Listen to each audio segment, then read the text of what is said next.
had been found dead at a university in central London. Elizabeth Stacey, a technician in the psychology department, had gone to work as usual on a Friday last November, Guy Fawkes Day.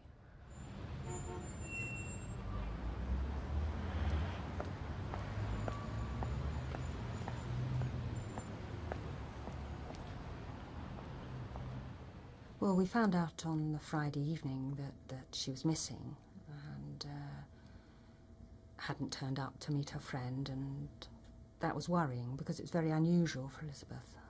Somehow or other, I really knew in my heart of hearts, because it's so unusual for her not to phone us, that something was very wrong.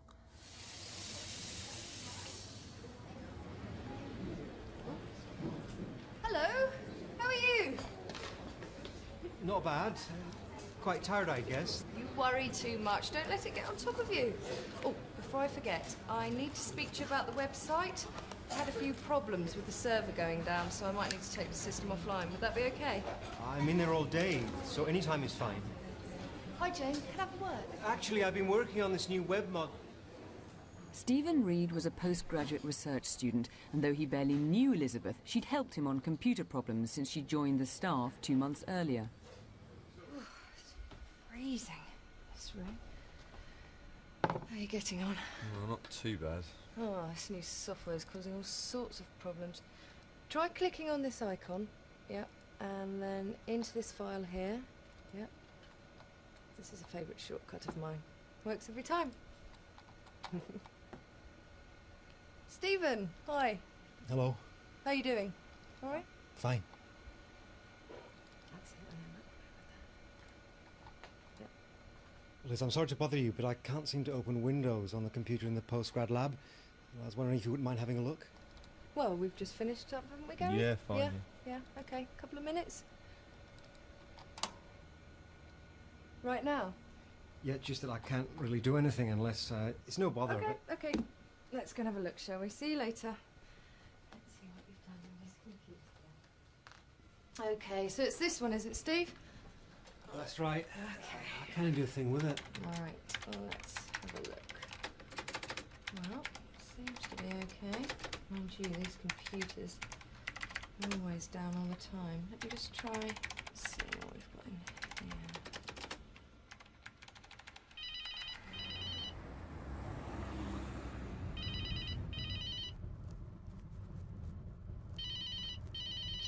DCI Ferguson? Hello, John. The crime scene coordinator's on his way. It seems that the last person to see Miss Stacey was Stephen Reed, a fellow student. But since then, there's been no sign of him. Well, all right. I'll see you soon. Okay. Let's go. The key things with all murders are to look at what evidence you've got available from the various scenes. I was concerned about what evidence we would be able to get from the room where Elizabeth was found. Right, who had access? Few people, including Reed.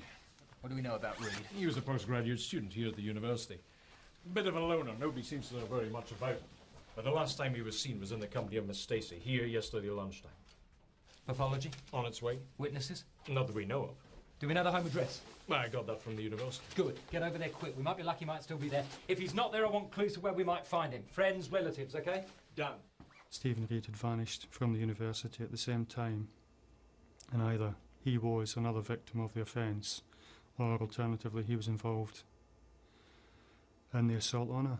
At the very least, he was going to be a significant witness to the inquiry, and getting hold of him at an early stage was obviously key to our investigation right from the start. Detective Chief Inspector Guy Ferguson is leading the murder inquiry. He says they want to question 33-year-old Stephen Reed, one of her colleagues. He was the last person seen with her before she disappeared. Investigating the murder of a research technician at the University of Westminster in London on Saturday afternoon. 24-year-old Elizabeth Stacey was found bludgeoned to death in a locked room at the university. Police said she had fought desperately for her life.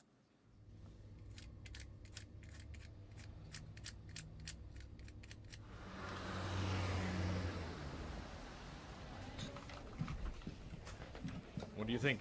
Is Reed our man? I don't know. He certainly seems to be favourite. Dave has been on the phone from Edinburgh. He says he's been to see Reed's mother. There's been no sign of him. Well, I think it's time to cast the net a little wider, don't you? We had information that he used to go for long walks on Hampstead Heath. We also had information that he was fond of the West Country, Cornwall in particular, and it was decided he could be anywhere in the UK.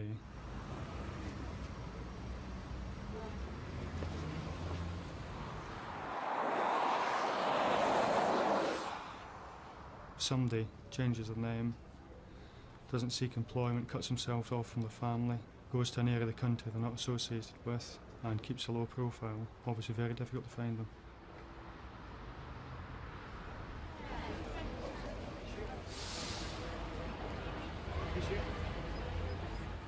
I was concerned, you know, that as time went on, that, you know, Stephen might have tucked himself away somewhere where we'd never find him.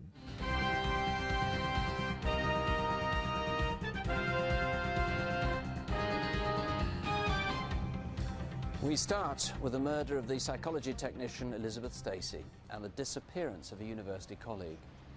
Research assistant Stephen Reed had asked her to help with a computer problem, and he hasn't been seen since. Guy Ferguson is now looking for him. And Guy, according to the papers today, you're now really worried about Stephen himself and his well-being. Hello, Incident Room Westminster. Yeah, you saw him on holiday last summer in Greece. Thank you, madam, for your call. Hello, is that the Crimewatch programme? That bloke you showed just now, I saw him today, I'm sure of it. Yeah, he was selling the big issue on the Western Road in Brighton. There was no information or intelligence at all to suggest it would have been Brighton. That was a complete shock to us. Some sightings in Cornwall, one in Edinburgh, and one in Brighton. Yeah. I know, sounds promising to me, Gov. See you first thing in the morning. I was going to relocate a load of officers down to the West Country to pursue the lines of inquiry that had been thrown up by the Crimewatch programme. And it was when we got the second call in from the CID at Brighton that I took the decision that, you know, this was so promising that we really needed to bottom it out. Are you Stephen Reed? No, I'm Robbie Foster. And I've got reason to believe that you're Stephen Reed. Therefore, I'm arresting you on suspicion of murder of Elizabeth Stacey. I was absolutely delighted. It had been a very intense inquiry. To hear that they had got him sounded very, very promising, and so it was a real break. Without Crimewatch's help, I don't think we'd have found him in Brighton. There were no leads to suggest he was there, no intelligence and no information. Without the general public's help, as always on these type of cases, we wouldn't have solved it in any way as quickly as we did. His explanation was that he was a lonely man, he had no real friends, he felt that he wanted to commit suicide, and that he didn't want to die alone, and he stated that Elizabeth was the nicest person that he knew and that he wanted to take her with him. She was a very energetic, lively person and always made the most of everything she did. You sort of think maybe I'll wake up and it'll all be a dream, but it's not. So.